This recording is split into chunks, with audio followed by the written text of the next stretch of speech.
నమస్తే, మీరు చూస్తున్నది ఆర్బీ న్యూస్. నేను శృతి. బులెటిన్లో ముందుగా హెడ్లైన్స్. తెలంగాణలో పర్యటించి పలు అభివృద్ధి కార్యక్రమాలను జాతికి అంకితం చేసిన ప్రధాని మోడీ. రేగొండ మండలంలో సీఎం రిలీఫ్ ఫండ్ చెక్లను లబ్ధిదారులకు అందజేసిన ఎమ్మెల్యే గండ్రా. మహముత్తారం మండలం దొబ్బలపాడు మోడల్ స్కూల్ ఎదుట మృతదేహంతో బంధువుల ధర్నా. మృతుడి కుటుంబానికి న్యాయం చేయాలని డిమాండ్. కోటగుళ్లను సందర్శించిన ముంబై పురావస్తు శాఖ పరిశోధక బృందం. ఆర్బీ న్యూస్ కథనానికి స్పందన. అంకుష్కు రేషన్ బియ్యం వచ్చేలా కృషి చేస్తానని తెలిపిన చిట్యాల తహసీల్దార్ శ్రీనివాస్. శనివారం ప్రధాని నరేంద్ర మోడీ తెలంగాణలో పర్యటించి పలు అభివృద్ధి కార్యక్రమాలను జాతికి అంకితం చేశారు. రామగుండం ఎరువుల ఫ్యాక్టరీని ప్రారంభించిన ప్రధాని మోదీ జాతికి అంకితం చేశారు. అనంతరం బహిరంగ సభలో మోదీ తెలుగులో స్పీచ్ మొదలుపెట్టారు. తెలుగు ప్రజలకు శుభాకాంక్షలు తెలిపారు. తెలంగాణలో 70 నియోజకవర్గాల్లోని రైతులు ఈ కార్యక్రమంలో పాల్గొన్నారని, వారందరికీ స్వాగతం అంటూ అభినందనలు తెలియజేశారు. రామగుండం ఫ్యాక్టరీకి శంకుస్థాపన చేసి ఇప్పుడు జాతికి అంకితం చేశామన్నారు. లక్ష్యాలు పెద్దగా ఉన్నప్పుడు సరికొత్త పద్ధతులను అవలంబించాలని మోడీ అన్నారు. కొత్త వ్యవస్థను రూపొందించాలని, దేశ ఫర్టిలైజర్ రంగం దీనికి ఒక ఉదాహరణ అని చెప్పారు. మన దేశం ఎరువుల కోసం విదేశీ దిగుమతులపై ఆధారపడిందని, యూరియా కోసం ఉన్న పరిశ్రమలో టెక్నాలజీ పాతవి అవ్వడం వల్ల మూతపడ్డాయన్నారు. అందులో ఒకటి రామగుండం అని చెప్పారు. ఖరీదైన యూరియా విదేశాల నుంచి వచ్చినా రైతులకు చేరకుండా అక్రమ పరిశ్రమలకు దొంగతనంగా చేరవేశారన్నారు. దానివల్ల రైతులు క్యూ లైన్లలో నిలబడాల్సి వచ్చేదన్నారు. 2014లో 100% అక్రమ రవాణాను కేంద్ర ప్రభుత్వం ఆపగలిగిందన్నారు. గత 2.5 సంవత్సరాలుగా ప్రపంచం మొత్తం కరోనాతో పోరాడుతుందని, మరోవైపు యుద్ధాలు, మిలిటరీ యాక్షన్స్ ప్రభావం కూడా ప్రపంచం మన దేశం పైన పడుతుందన్నారు. కానీ ఇటువంటి విపత్కర పరిస్థితుల మధ్య కూడా ఇంకో విషయం ప్రముఖంగా వినిపిస్తుందన్నారు. భారత్ త్వరలో 3వ ఆర్థిక వ్యవస్థ అవుతుందని నిపుణులు అంటున్నారని చెప్పారు. 1990 తర్వాత ఈ 30 ఏళ్లలో జరిగిన వృద్ధి ఇప్పుడు కొన్ని సంవత్సరాల్లోనే అవుతుందని నిపుణులు అంటున్నారని తెలిపారు. అన్ని వర్గాల ప్రజల సంక్షేమమే ధ్యేయంగా తెలంగాణ రాష్ట్ర ప్రభుత్వం పనిచేస్తుందని ఎమ్మెల్యే గండ్ర వెంకటరమణారెడ్డి అన్నారు.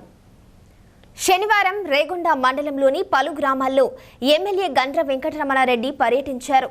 ఈ సందర్భంగా Kalyana Lakshmi, Shaadi Mubarak, CM relief fund చెక్కులను లబ్ధిదారులకు పంపిణీ చేశారు. ఈ కార్యక్రమంలో టీఆర్ఎస్ మండల పార్టీ అధ్యక్షులు Ankam Rajender, PSCS chairman Nadipelli Vijayanrao, MPP Punnam Lakshmiravi, ZPTC Saini Vijayamutyam, వివిధ గ్రామాల సర్పంచులు, ఎంపీటీసీలు తదితరులు పాల్గొన్నారు. భారతదేశంలోనే ఎక్కడా లేనటువంటి ఒక గొప్ప స్కీమ్కు మరి అవకాశం ఇచ్చి ఈరోజు ఈ రాష్ట్రంలో ఉండేటువంటి ప్రతి పెళ్లి చేసేటువంటి పేదింటి ఆడబిడ్డకు ఒక గొప్ప కానుకగా కళ్యాణ లక్ష్మి కింద 1,16,000 రూపాయలు ఈరోజు ఇవ్వడం, దీంట్లో పార్టీ కానీ కులం మతం తన ప్రేమదనం లేకుండా అందరికీ సమదృష్టితోటి ఇచ్చేటువంటి గొప్ప కార్యక్రమం ఇవ్వడం అనేది నిజంగా ముఖ్యమంత్రి గారికి ఇంత మంచి ఆలోచనతోటి ఇచ్చినందుకు ఈ నియోజకవర్గ ప్రజల తరఫున ముఖ్యమంత్రి గారికి ప్రత్యేక ధన్యవాదాలు తెలియజేస్తున్నాను. అంతేకాదు ఈరోజు ఈ రాష్ట్రంలో జరుగుతున్నటువంటి కార్యక్రమాలు వ్యవసాయ రంగానికి అత్యంత ప్రాధాన్యత ఇచ్చి రైతులందరికీ కూడా ఎకరానికి 10,000 రూపాయల రైతు బంధు, రైతు చనిపోయినా ఏమైనా ఇబ్బంది వస్తే రైతు బీమా సౌకర్యాన్ని కల్పించి ప్రతి కుటుంబానికి 5 లక్షల రూపాయల బీమా సౌకర్యం, 24 గంటల విద్యుత్తు, అదే కాకుండా ఆరోగ్యం విషయంలో కూడా ప్రత్యేకమైనటువంటి చొరవ తీసుకొని ఈరోజు గ్రామాల్లో ఉండేటువంటి ఆరోగ్య సిబ్బంది ద్వారా ఎప్పటికప్పుడు తగు జాగ్రత్తలు తీసుకెళ్లే కార్యక్రమం. ఈ రకంగా రాష్ట్రంలో అనేక గొప్ప కార్యక్రమాలు జరుపుకొని, మీ అందరికీ తెలుసు మొన్ననే చాలా రోజుల నుంచి పెండింగ్లో ఉండేటువంటి వృద్ధాప్య, వితంతు, వికలాంగుల పెన్షన్లను కూడా ఇవ్వడం జరిగింది. ఇంకా కొంతమంది మిగిలిపోయిన వాళ్ళకు కూడా కొద్ది రోజుల్లో అవి కూడా ఇవ్వడం జరుగుతుందని మీ అందరికి కూడా హామీ ఇచ్చిన ముఖ్యమంత్రి గారు కూడా మిగిలిపోయిన వాళ్ళకు కూడా ఇవ్వాలనేటువంటి ఒక సదుద్దేశంతో ఉన్నారనే మాటను కూడా ఈ సందర్భంగా తెలియజేస్తూ, కరోనా రావడం వల్ల కొంత ఆర్థిక ఇబ్బందులు ఉన్నప్పటికీ కూడా ఈ రాష్ట్రంలో జరుగుతున్నటువంటి సంక్షేమ కార్యక్రమాలను ఎక్కడ కూడా మరి ఆపకుండా ముందుకు తీసుకెళ్తున్నటువంటి విషయం మీ అందరికీ తెలుసు. ఈ రకంగా గొప్ప కార్యక్రమాలు చేస్తున్నటువంటి ప్రభుత్వానికి ప్రజల యొక్క అండదండలు కూడా ఉండాలని ఉంటాయని ఆశిస్తూ మరి మీరందరూ కూడా విద్య విషయంలో కూడా మరి గొప్ప కార్యక్రమాలు మన ఊరి మనబడే కార్యక్రమం కింద కూడా పాఠశాల అభివృద్ధి కార్యక్రమాలను జరుపుకుంటున్నాం. 2 నెలలుగా రేషన్ బియ్యం రాక అవస్థలు పడుతున్న వృద్ధుడి దీన పరిస్థితిపై ఆర్బీ న్యూస్ ప్రసారం చేసిన కథనానికి స్పందన లభించింది.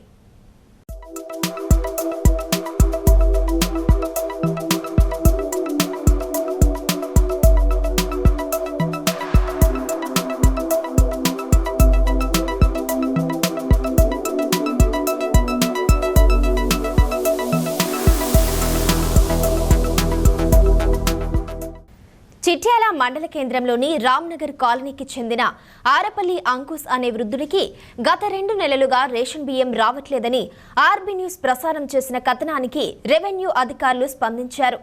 శనివారం చిట్యాల తహసీల్దార్ శ్రీనివాస్ ఆరపల్లి అంకుశ్ను తన కార్యాలయంలో కలిశారు. బాధితుడి సమస్య తెలుసుకున్నారు. బాధితుడి వివరాలు అప్రూవల్లోనే ఉన్నాయని, టెక్నికల్ ఇష్యూస్ కారణంగా సమస్య ఏర్పడవచ్చన్నారు. ఉన్నతాధికారుల దృష్టికి తీసుకెళ్లి త్వరలోనే సమస్యను పరిష్కరిస్తామని తహసీల్దార్ తెలిపారు.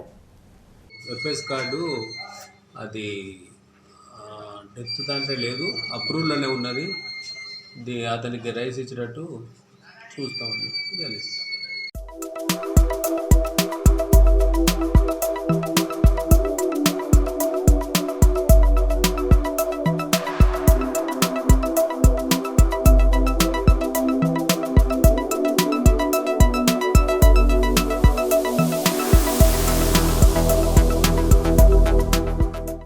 ప్రముఖ చారిత్రక ప్రాంతమైన గణపురం కోటగుళ్లను ముంబై పురావస్తు శాఖ పరిశోధక బృందం సందర్శించింది.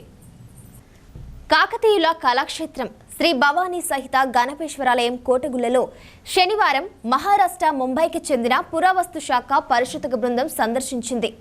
మొదట ఆలయంలో ప్రత్యేక పూజలు నిర్వహించారు. అనంతరం ఆలయ పరిసరాలను ఫోటోలు, వీడియోలో చిత్రీకరించుకున్నారు. ఈ సందర్భంగా బృందం సభ్యులు మాట్లాడుతూ కోటగుళ్ల శిల్ప సంపద ఎంతో అద్భుతమని, రామప్పను పోలిన విధంగా ఉన్న ఈ ఆలయ శిల్ప సంపదను భావితరాలకు అందించాలని అన్నారు. శిథిలమైన ఆలయాలను తిరిగి పునర్నిర్మాణించి కోటగుళ్లకు పూర్వ వైభవం తేవాలన్నారు. గత 3 సంవత్సరాలుగా తమ బృందం కోటగుళ్లను సందర్శించడం జరుగుతుందని ఈ సందర్భంగా తెలిపారు. జయశంకర్ భూపాలపల్లి జిల్లా మహాముత్తరం మండలంలోని దొబ్బలపాడు మోడల్ స్కూల్లో వంట మనిషి అదే స్కూల్లో పురుగుల మందు తాగి మృతి చెందిన విషయం తెలిసిందే. మృతుని కుటుంబానికి న్యాయం చేయాలని కుటుంబ సభ్యులు, కుల సంఘాల నాయకులు మృతదేహంతో మోడల్ స్కూల్ ముందు నిరసన తెలిపారు.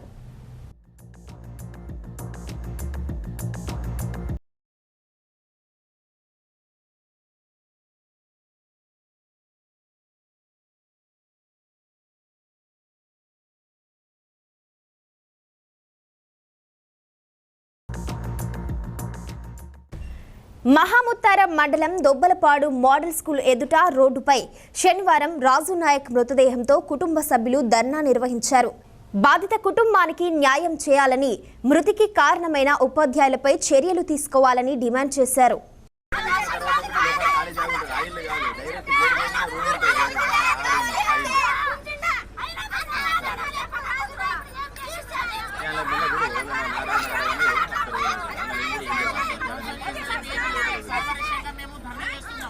కాటారం, మేడారం ప్రధాన రహదారిపై బైఠాయించి తమ కుటుంబానికి న్యాయం చేయాలని మృతుడి కుటుంబ సభ్యులు ధర్నా చేపట్టారు. మృతుడి కుటుంబ సభ్యుల ధర్నాకు పలు కుల సంఘాలు మద్దతు తెలిపాయి. దీంతో కొన్ని గంటల పాటు వాహనాలు నిలిచిపోయాయి. ట్రాఫిక్ కి తీవ్ర అంతరాయం ఏర్పడింది. పరిస్థితి ఉద్రిక్తంగా మారడంతో మోడల్ స్కూల్ ముందు భారీగా పోలీసుల బలగాలు చేరుకొని పరిస్థితిని చక్కదిద్దేందుకు ప్రయత్నించారు.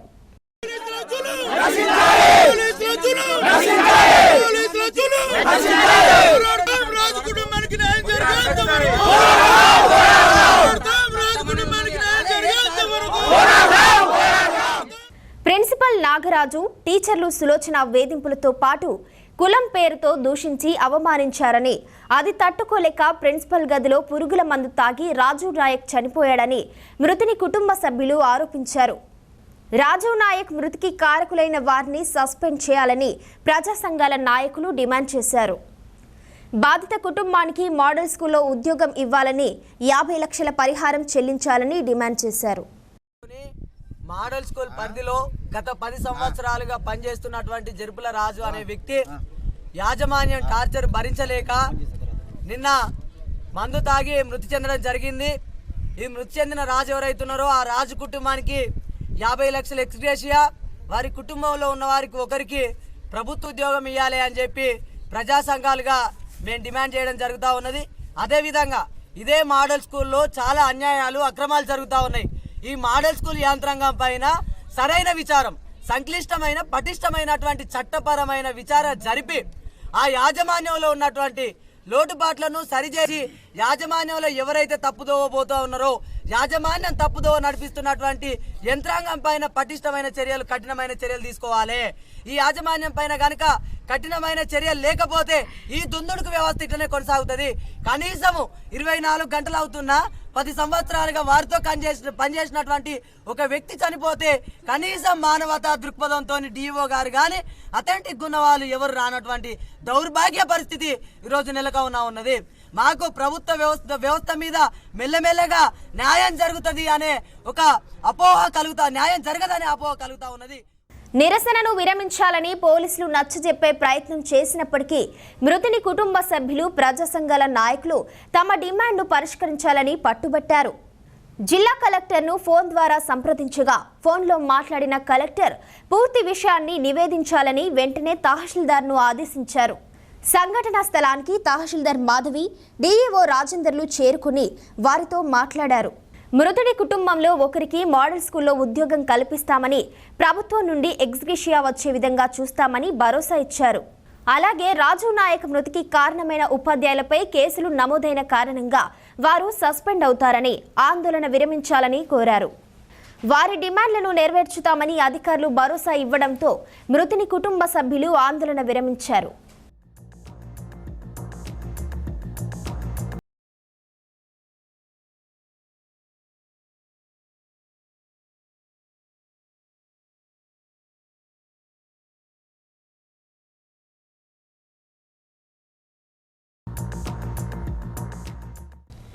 తెలంగాణలో ప్రధాని నరేంద్ర మోడీ నాయకత్వంలో కేంద్ర ప్రభుత్వం అనేక రకాల అభివృద్ధి కార్యక్రమాలు చేపట్టడం జరిగిందని కేంద్ర మంత్రి కిషన్ రెడ్డి అన్నారు. తెలంగాణలో అభివృద్ధి చేసిన కార్యక్రమాలను జాతికి అంకితం చేయడం కోసం భారత ప్రధాని రామగుండం రావడం జరిగిందని తెలిపారు. ఈరోజు మనము తెలంగాణలో నరేంద్ర మోడీ గారి నాయకత్వంలో కేంద్ర ప్రభుత్వము అనేక రకాల అభివృద్ధి కార్యక్రమాలు చేపట్టడం జరిగింది. ఈరోజు మన రామగుండం ప్రాంతంలో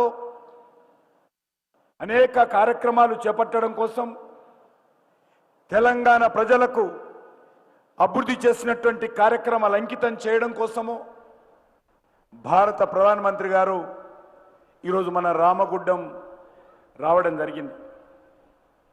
ఈ యొక్క ప్రధానంగా ఎరువుల ఫ్యాక్టరీ, రామగుండం ఫెర్టిలైజర్ ఫ్యాక్టరీ యొక్క యూరియా తయారు చేసేటువంటి పరిశ్రమను తెలంగాణ ప్రజలకు, దేశానికి అంకితం చేయడం కోసము మన ప్రధానమంత్రి గారు రావడం జరిగింది.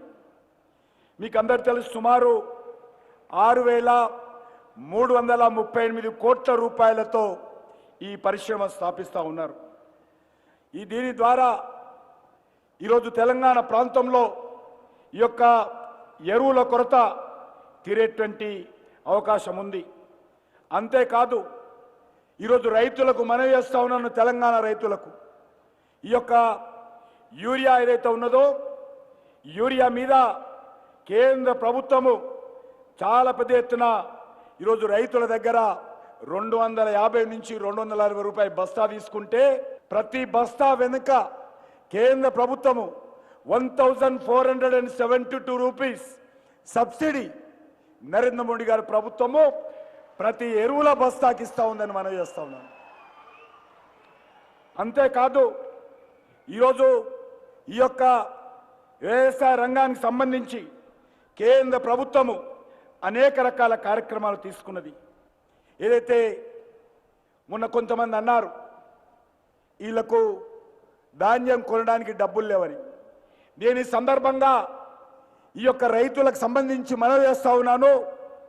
ఎంఎస్పి ధాన్యానికి సంబంధించి 2014లో 1360 రూపీస్ ఉండేది ధాన్యం ప్రతి క్వింటాల్కు.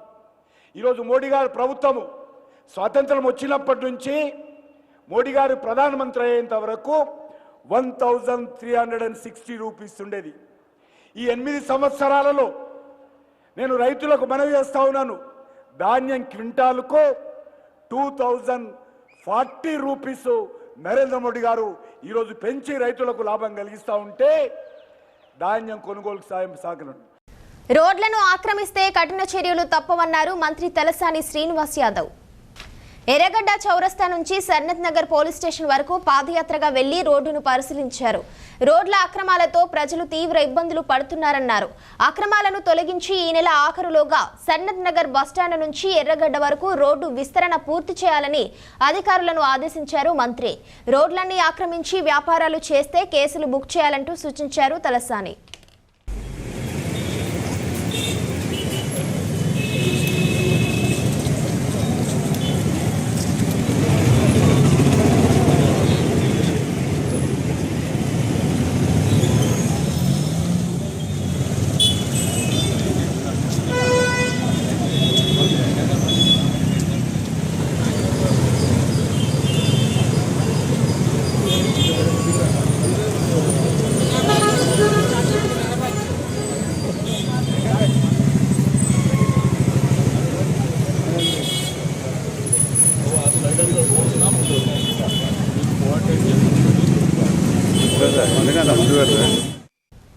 జీహెచ్ఎంసీ ఉద్యానవన కార్మికుల వేతనాల కోత జాప్యంపై ఆగ్రహం వ్యక్తం చేశారు కార్మికులు. BJP Mazdoor union greater Hyderabad అధ్యక్షులు ఉదారి గోపాల్ ఆధ్వర్యంలో ఐబీటీ ఆఫీస్ దగ్గర నిరసన తెలిపారు. 4 నెలలుగా జీతాలు లేక ఇబ్బందులు పడుతున్నామన్నారు. శ్రమ దోపిడీ చేస్తున్న కాంట్రాక్టు అధికారులు చర్యలు తీసుకోవాలని డిమాండ్ చేశారు. ప్రభుత్వం నిర్ణయించిన ప్రకారం వేతనాలు ఇవ్వకుండా తమ పొట్ట కొడుతున్నారని ఆవేదన వ్యక్తం చేశారు. జీతాల్లో కోతలు లేకుండా చెల్లించాలని కోరారు. అవుట్సోర్సింగ్ కార్మికులను వెంటనే కార్మికుల ఐక్యత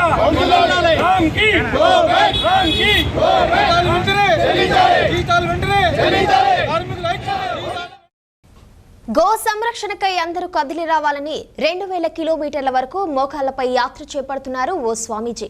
కాగా వారు చేస్తున్న యాత్ర భూపాలపల్లికి చేరుకుంది. తాను చేస్తున్న మోకాళ్ల యాత్రతో హిందూ సమాజాన్ని చైతన్యవంతం చేస్తున్నట్లు చెప్తున్న స్వామీజీతో మా ప్రతినిధి సమీర్ ఫేస్ టు ఫేస్. గో సంరక్షణకై కదిలిరండి అంటూ మరి గోమాత యొక్క ప్రాధాన్యతను అందరికీ చైతన్యవంతం చేస్తూ మరి దాదాపు క్షమాపణ యాత్ర అంటూ 2000 కిలోమీటర్ల మోకాల మీద నడుస్తూ వస్తూ ఉన్నారు. ఎవరైతే గోమాత సంరక్షణ దళ్ వ్యవస్థాపక అధ్యక్షుడు గో రక్షక్ దళ్ అధ్యక్షుడు శేఖర్ స్వామి, మరి వారితో మాట్లాడిద్దాం. చెప్పండి, అసలు ఈ యాత్ర చేపట్టడానికి ప్రధాన ఉద్దేశం ఏంది? 2 తెలుగు రాష్ట్రాల్లో కూడా గోసంతతి దయనీయమైన పరిస్థితులు తగ్గిపోయింది. మేము సమాచార హక్కు చట్టం ద్వారా సమాచార సేకరణ చేస్తే చాలా దారుణమైన విషయాలు తెలిసినాయి. భారతదేశం మొత్తానికి కూడా గోమాత దేవతగా కొలవబడుతుంది, కానీ మనకు విపరీతంగా గోహత్య జరుగుతూ ఉండేది 2 తెలుగు రాష్ట్రాల్లోనే జరుగుతూ ఉంది. దీన్ని నివారించడానికి మనము నెలకు రోజు గోశాలకు రండి, నెలకు ఒక 15 రూపాయలు చందా కడుతూ గోశాల చందాదారు గుర్తింపు కార్డు తీసుకోండి అని ప్రచారం చేయజరిగింది. అయితే సరైన విధానంగా సరైన సంఖ్యలో హిందువుల నుంచి స్పందన లేకపోవడం వల్ల గోమాత యొక్క హత్య పాపము హిందూ సమాజంపై నుంచి తొలగిపోవాలని, గోభక్తి కలగజేయాలని చెప్పేసి మనం గోమాత వారిని ప్రార్థిస్తూ 2000 కిలోమీటర్లు కాళేశ్వరం ముక్తీశ్వర క్షేత్రం భూపాలపల్లి జిల్లాలో ఉంది. అక్కడి నుంచి తెలంగాణలో కనీసం 10 జిల్లాలను తగులుతూ హైదరాబాద్కు చేరుకొని అక్కడి నుంచి రాయలసీమలో కనీసం 4-5 జిల్లాలు తగులుతూ శ్రీశైలానికి చేరుకొని శ్రీశైలం నుంచి తిరిగి ఆంధ్ర ప్రాంతం గుండా ద్రాక్షారామ భీమేశ్వరాలయం వరకు ఈ 3 శివాలయాలు అంటే కాళేశ్వర ముక్తేశ్వర క్షేత్రము, శ్రీశైలము, తర్వాత ద్రాక్షారామం, వీటిని 3 త్రిలింగ దేవాలయాలు అంటారు. ఈ 3 దేవాలయాల మధ్యలో ఉంది కాబట్టి త్రిలింగ దేశము లేదా తెలుగు దేశం అని మనకు పేరు. సో ఇక్కడున్న తెలుగు ప్రజలందరినీ కూడా మేల్కొల్పాలనేది, గోహత్యలను ఆపండి, ఇది మహాపాపం, దీన్ని ఆపండి అని చెప్పేసి నేను మోకాళ్ళ మీద నడుస్తూ గోమాత వారికి హిందూ సమాజం తరపున నేను క్షమాపణ తెలియజేయడం జరుగుతుంది. మొత్తానికి అంటే ఇన్ని వేల కిలోమీటర్లు మోకాల మీద నడుస్తున్నారు కాబట్టి అంటే చైతన్యవంతం కావడానికి మరి జనాలు అంటే వాళ్ళ స్పందన వచ్చిందని చెప్పుకోవచ్చు. ఇప్పుడు ఈ యాత్ర మొదలై గత విజయదశమి గత అక్టోబర్ 5వ తేదీ విజయదశమి వచ్చింది కదా, ఆ రోజు మనం కాళేశ్వర క్షేత్రం నుంచి మొదలు పెట్టడం జరిగింది. కాళేశ్వర క్షేత్రం అంతా కూడా మనం తిరగడం మోకాళ్ళ మీద తిరిగి కనీసం 10 కిలోమీటర్లు ఆ గ్రామం అంతా తిరిగి చైతన్యవంతం చేసే ప్రయత్నం చేయడం జరిగింది. అయితే ఈ భూపాలపల్లి జిల్లాకి ఇది హెడ్ క్వార్టర్ కాబట్టి ఇక్కడ ఉన్నటువంటి బెల్లపుకొండ సదాశివరెడ్డి గారు అని ఆయన దాదాపు 200 గోవులను పోషిస్తున్నారు. ఆయన మనకు ఇక్కడికి వచ్చి చేయండి స్వామి, ఇక్కడ నుంచి మనము ప్రజలకు తెలియజేద్దామని చెప్తే ఇక్కడికి వచ్చి దాదాపు ఈరోజు 6వ రోజు మనం ప్రచారం చేస్తున్నాము. ఆవులను ఏ విధంగా గోవధ చేస్తున్నారో దాన్ని అరికట్టాలి. గోవు మనకు తల్లి లాంటిది. గోవును రక్షిస్తే గోవు మళ్ళీ రక్షిస్తుంది. గోవు లేనిదే మనకు రక్షణ లేదనే నినాదంతో ఈరోజు మన భూపాలపల్లికి వచ్చినటువంటి స్వామి శేఖర్జీ గారు కాళేశ్వరం నుండి భూపాలపల్లికి రావడం జరిగింది. హిందువులారా మేల్కొనండి, గోశాలకు నెలకొకసారైనా రండి, గోశాలకు వచ్చి గోవులకు సంబంధించి మీకు తోచిన సాయం చేయండి. గోవులను రోడ్ల మీద కాకుండా రైతు దగ్గర, పంట పండించే రైతు దగ్గర కానీ లేదంటే ఒక ప్రభుత్వానికి సంబంధించిన గోశాల తరపునైనా కూడా ఉంచి గోవులను రక్షించాలి. రోడ్ల మీద ఉండడం వల్ల అనేకమైనటువంటి గోవధ జరుగుతూ ఉన్నది. అదేవిధంగా యాక్సిడెంట్ పరంగానైనా గోవులు ఎన్నో చనిపోతూ ఉన్నాయి. కావున గోవు ద్వారా మనకు అనేకమైనటువంటి పంటలు పండుతాయి. పంటలు ఎలాంటి వ్యాధి రాకుండా పండించినటువంటి పంటలు వెనకట ఎంతో మంది మన పెద్దవాళ్ళు పూర్వీకులు ఆ పంట పండించి ఆ ధాన్యం తిన్న వాళ్ళు 100 సంవత్సరాలు బతికినట్టు రోజులున్నాయి. ఇప్పుడు 60 సంవత్సరాలు 50 సంవత్సరాలకే అనేకమైనటువంటి వ్యాధులు రావడానికి కారణం అనేకమైనటువంటి మందులు కొట్టి, అదేవిధంగా DAP అని, యూరియా అని అనేకమైనటువంటి అడుగు మందులు వేసి చేయడం వల్ల అనేకమైనటువంటి వ్యాధులు వచ్చి హాస్పిటల్లో పాలు అవుతున్నారు. హిందువులారా మేల్కొనండి, ఆవులను రక్షించండి అని స్వామీజీ గారు భూపాలపల్లికి వచ్చినందుకు భూపాలపల్లి ప్రజల తరపున, భూపాలపల్లి జయశంకర్ జిల్లా ప్రజలందరి తరపున కూడా స్వామివారికి ధన్యవాదాలు తెలుపుకుంటూ ప్రజలందరినీ కోరుకుంటున్నాం. ఆవును రక్షించండి, ఆవు పాలు తాగండి, ఆరోగ్యంగా ఉండండి. ఆవు నెయ్యి తినండి, ఆరోగ్యంగా ఉండండి. ఆవును కాపాడండి, 10 మందికి కాపాడమని చెప్పండి. హిందువులారా అందరికీ దండం పెట్టి చెప్తా ఉన్నాం, ఆవును రక్షించండి. కేవలం వ్యాపారం కోసం మాత్రమే గోవులను తీసుకువచ్చి వాటి ఇంట్లో కట్టేసుకొని పొద్దుందాకా మరి వీధుల వెంట వెళ్ళే విధంగా మరి వాటికి రక్షణ లేకుండా చేస్తున్నారు. మరి అది చాలా పాపం, చాలా నేరం కూడా.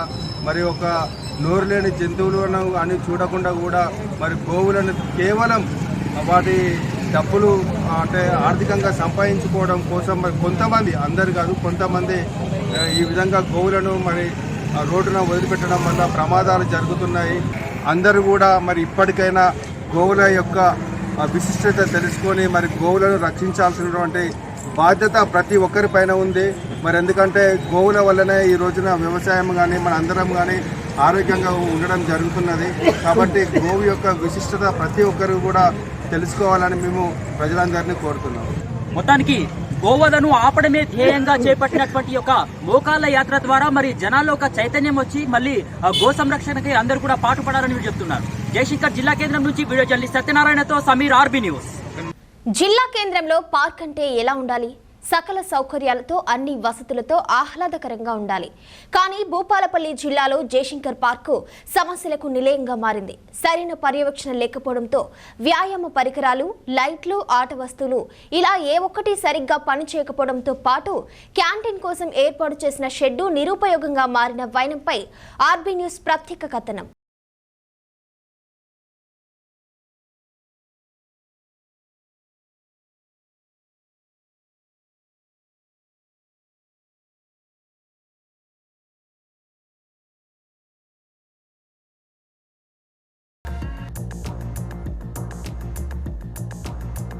జయశంకర్ భూపాలపల్లి జిల్లా కేంద్రంలో ప్రజల ఆహ్లాదం కోసం, చిన్నపిల్లలు ఆడుకోవడానికి, ఉదయం నడక కోసం, సాయంత్రం పూట పచ్చని వాతావరణంలో పిల్లలతో కలిసి కాసేపు గడపడానికి ఆచార్య జయశంకర్ ఉద్యానవనాన్ని ఏర్పాటు చేశారు అధికారులు.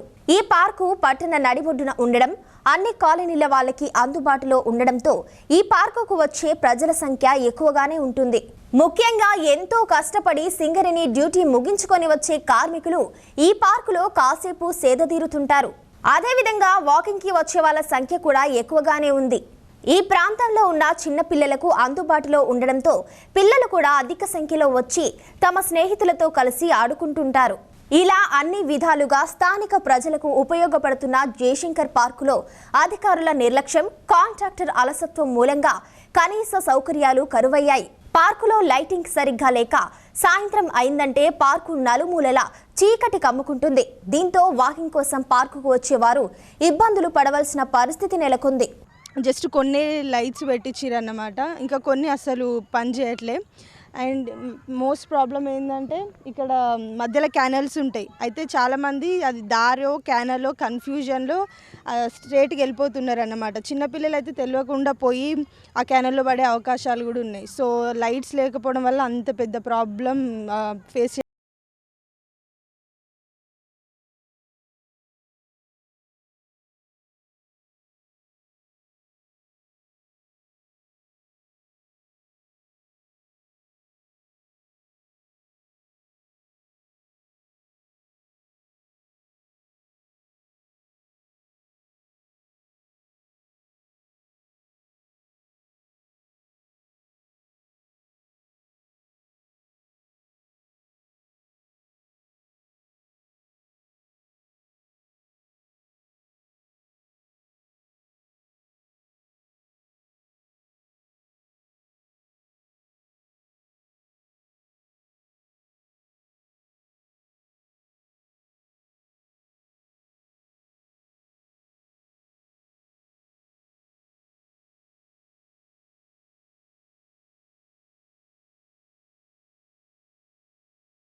ఇక ఇదిలా ఉంటే పిల్లలు ఆడుకునే స్థలంలో ఆట పరికరాలు కూడా విరిగిపోయి పెద్ద పెద్ద రంధ్రాలు పడి ప్రమాదకరంగా మారాయి. అందులో జారుడు బండ లాంటి పరికరాలతో ఆడుతున్న పిల్లల కాళ్ళు ఆ రంధ్రాల్లో పడి గాయాల పాలైన ఘటనలు కూడా ఎదురయ్యాయి. అయినా కూడా పార్కులో పాడైన ఆట పరికరాలను తొలగించకుండా అలాగే ఉంచడంతో పార్కుకు వచ్చే ప్రజలు అధికారుల తీరుపై అసహనం వ్యక్తం చేస్తున్నారు. ఈ పార్కు మరి ఇంత దయనీయ స్థితికి ఎందుకు దిగజారిందో ఎవరికి అర్థమైతే లేదు. నేను సింగరేణిలో చేస్తూ అలసటకు గురై ఇక పిల్లలతోటి వచ్చినప్పుడు మా మనమని కూడా తీసుకొని వచ్చినప్పుడు ఇక్కడ జారుడు బండ జారుతుంటే ఇందులో కాలు ఇరుక్కొని మా మనమడే ఈ ప్రమాదానికి గురి అయితే నేను అతన్ని తీసి ఇక్కడికి మేము ఉల్లాసం కోసం ఆనందం కోసం ఆడడానికి తీసుకొస్తే ఇక్కడికి ఒక ప్రమాదానికి గురయ్యేటువంటి పరిస్థితి ఈ పార్కులో నెలకొన్నది. మరి దీనికి మున్సిపాలిటీ అధికారుల మరి జిఎం గారు చొరవ తీసుకొని అతని దృష్టికి తీసుకుపోయి మరి మున్సిపాలిటీ అధికారులు జిఎం గారు ఆ రోజు ఉన్న మరి ఎమ్మెల్యే ఇది పట్టించుకున్నాడు, ఈ రోజు ఉన్న ఎమ్మెల్యే ఎందుకు పట్టించుకుంటలేదో తెలుస్తలేదు మాకు. మరి ఇక్కడ ఉన్నటువంటి రాజకీయ నాయకులు కూడా ఎంతోమంది ఇలా వాకింగ్ వస్తుంది, వాళ్ళకు ఓట్లు అప్పుడే కనబడుతున్నాయి కానీ మరి దీని అభివృద్ధి కనబడతలేదు. మరి ఇది ప్రజలు చేసుకున్న శాపమా పాపమా మాకేం అర్థమైతే లేదు. మేము కార్మికులం కూడా చాలా కష్టపడి మైన్లలో కష్టపడి వచ్చి దీనికి అలసట కోసం వస్తే ప్రమాదాలకు గురై మా పిల్లలు మా మనుమలు అందరం ఈ సండే రోజు రావడానికి అంటే భయపడుతున్నారు. ఈ జిఎం గారు మరి దీనికి ఎందుకు స్పందిస్తలేరు? గవర్నమెంట్ అడిగినప్పుడు ఈ సింగరేణి నుంచి వచ్చిన లాభాలను కోట్లను ఇచ్చేసి ఈ చెట్లు నాటడము అవి నాటడం అని అంటారు కానీ ఉన్న మనుషులు ఇక్కడ చచ్చిపోయే ప్రమాదం ఉన్నది. మరి ఎందుకు గుర్తిస్తలేరో మరి ఈ అధికారులు పట్టించుకొని మున్సిపాలిటీ అధికారులైనా దీనికి సంబంధించినటువంటి వాళ్ళు వెంటనే దీని మీద చర్య తీసుకొని ఈ ప్రమాదాలను లేకుండా చేసి ప్రజలకు ఒక సుఖశాంతులు లాంటి ఒక ఆనందమైన జీవితాన్ని కల్పించాలని దాని ద్వారా నేను వేడుకుంటున్నాను.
ఇది ఇప్పటివరకున్న సమాచారం. మరింత సమాచారంతో మరో బులెటిన్లో కలుసుకుందాం.